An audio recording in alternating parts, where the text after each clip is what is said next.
Welcome to another episode of Access Austin. Today I want to discuss the power of advocating.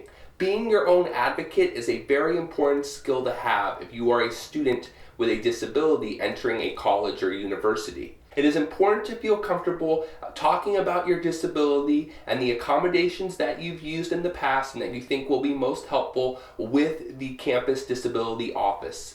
They are really there to support you, but you need to be able to communicate why you need those accommodations and how those accommodations relate to your disability.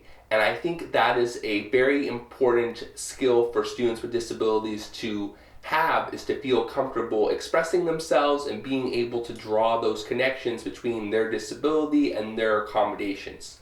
An example for myself is that I had an accommodation when I was in college relating to not ever filling in Scantron bubble tests.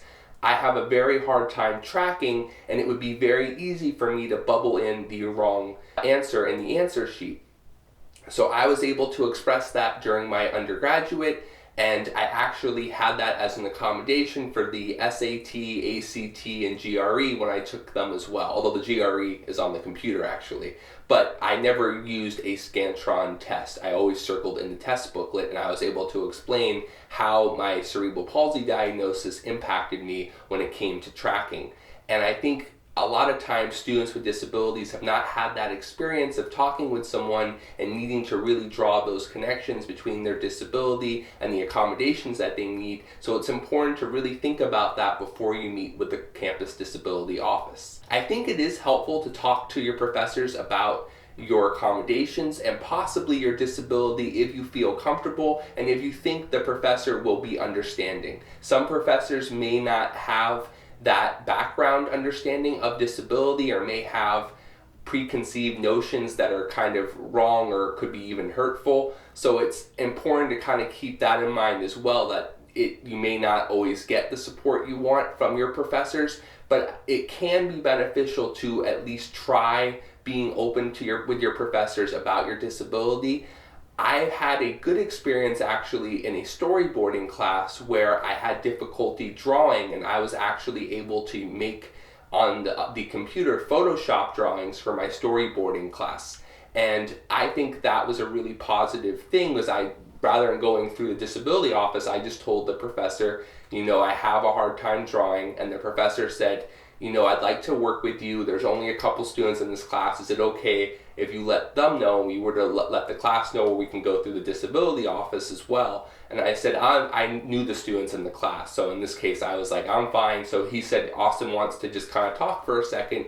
And I just told the students in the class, I have mild cerebral palsy. It's hard for me to draw. I'd really appreciate if I could use Photoshop. The professor said, it's kind of up to you guys. Are you okay with it? And because I knew those students, the majority of them at least, and everything, it was fine, and everyone said it was okay, and I was able to use those drawings. Now, I could have went through the disability office and it been an official accommodation for the class or something, but in this case, it was just easier for me to just talk with the professor and do that short thing at the beginning of class and get their approval, and I was able to use that for the rest of the course. And I think that really reflects to sometimes being your own advocate can be helpful for you.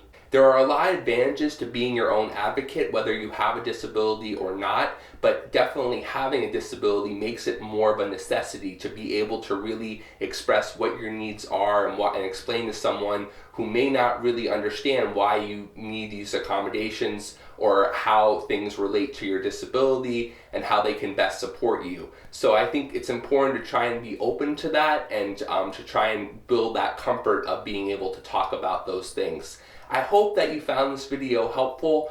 Please like, comment, and subscribe, and I'll catch you in the next episode. Thank you for watching Access Austin. My name is Austin, and I work full-time as an assistive technology coordinator, and I am dedicating most of my free time to producing content for this YouTube channel. If you are enjoying the videos, please consider becoming a Patreon backer. The link is in the description. If you have any accessibility needs or questions relating to assistive technology, accommodations, or website and PDF accessibility, please contact me at accessauston@gmail.com. Thank you so much for watching, and please like, comment, and subscribe, and tune in to the next video.